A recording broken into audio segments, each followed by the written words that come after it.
حضرت ابو ہریرہ رضی اللہ تعالیٰ عنہ کہتے ہیں میں اپنی ماں کی بڑی خدمت کرتا تھا. میری اماں بوڑھی ہو گئی تھی تو میں خود انہیں واش روم لے کے جاتا تھا. فرماتے ایک دفعہ نا میں حضرت عمر کی خدمت میں بیٹھا تھا تو ایک شخص آیا, اس نے آ کے نا حضرت عمر کے سامنے وہی بات چھیڑ دی جو میرا مسئلہ تھا. اس کو امام ابن جوزی نے لکھا ہے علیہ رحمہ.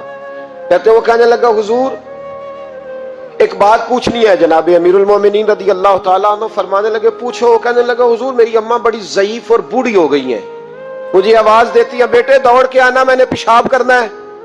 میں دوڑ کے جاتا ہوں, ماں کو اٹھاتا ہوں, معدہ کمزور ہے, بڑھاپا ہے, تو میں باتھ روم تک جاتا نہیں, اماں پہلے میرے اوپر پیشاب کر دیتی ہے.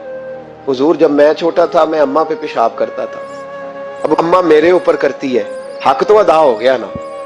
وہی کام جو میں اماں کے ساتھ کرتا تھا اماں میرے ساتھ کرتی ہے. تو کہتے حضرت عمر مسکرائے, فرمانے لگے نہیں دوست کوئی حق ادا نہیں ہوا. کہنے لگا حضور کیسے نہیں ہوا, میں وہی ساری ڈیوٹی کر رہا ہوں. کہتے پہلے عمر مسکرا رہے تھے, اب فاروق اعظم کی آنکھوں میں آنسو آئے. فرمانے لگے تیری اور تیری ماں کی سوچ میں بڑا فرق ہے, اور اسلام میں دار و مدار نیتوں اور ارادوں پہ ہے. کہا حضور کیا فرق ہے؟ فرمایا سن, جب تیری ماں تیرے اوپر پیشاب کرتی ہے تو کہتا ہے اللہ بوڑھی ہو گئی ہے اسے پردہ دے دے, اور جب تو ماں پہ پیشاب کرتا تھا تو ماں کہتی تھی یا اللہ میرے لال کو لمبی زندگی عطا فرما. فرمایا تیرا اور تیری ماں کی سوچ میں تو پردے کی دعائیں مانگتا ہے کہ اللہ بڑی بوڑھی ہو گئی اب تو باتھ روم نہیں جا سکتی, اسے سنبھال لے. فرمایا یہ فرق ہے, ماں نے بھی کبھی دعا مانگی تھی. جب اس شخص نے یہ سنا تو گھٹنوں کے بل زمین پہ بیٹھ گیا. کہنے لگا حضور آپ صحیح کہہ رہے ہیں, آپ ٹھیک کہہ رہے ہیں, میں تو پردے کی دعائیں مانگتا ہوں. یہاں ماں باپ بوڑھے ہو جائے نا, 15 بچے بھی سنبھالنے والے ہوں تو ڈیوٹیاں لگتی ہیں. کہتے چل دن کو میں 2 گھنٹے ہاسپٹل رہ لوں گا, رات ذرا میرے لیے مشکل ہے, رات کو تو آ جانا. کہتا نہیں نہیں میرے تو بچے چھوٹے ہیں, تو آ جانا. ماں نے تو نہیں کہا تھا کہ چوتھے کو میں کیسے سنبھالوں, چھٹے کی میں کس طرح فکر کروں. کبھی ایسا ہوا ہے کہ چھٹا بچہ پیدا ہوا ہو اور پہلے کی ماں نے کپڑے نہ بدلے ہو, 5ویں بچے کو روٹی دی اور پہلے کو بھول گئی ہو.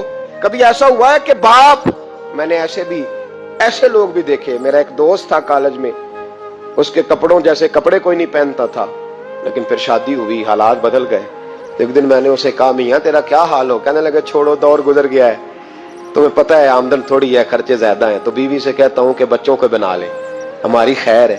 باپ نے تو جوانی تجھے دے دی, اس نے تو جوانی تیرے نام کر دی, کچھ نہیں اپنے لیے رکھا, اور تیرا ٹائم آیا ہے تو ابے سے حساب کرتا پھرتا ہے کہ ابا جی پچھلے مہینے بھی 5000 دیا تھا, آپ پیسوں کا کرتے کیا ہیں؟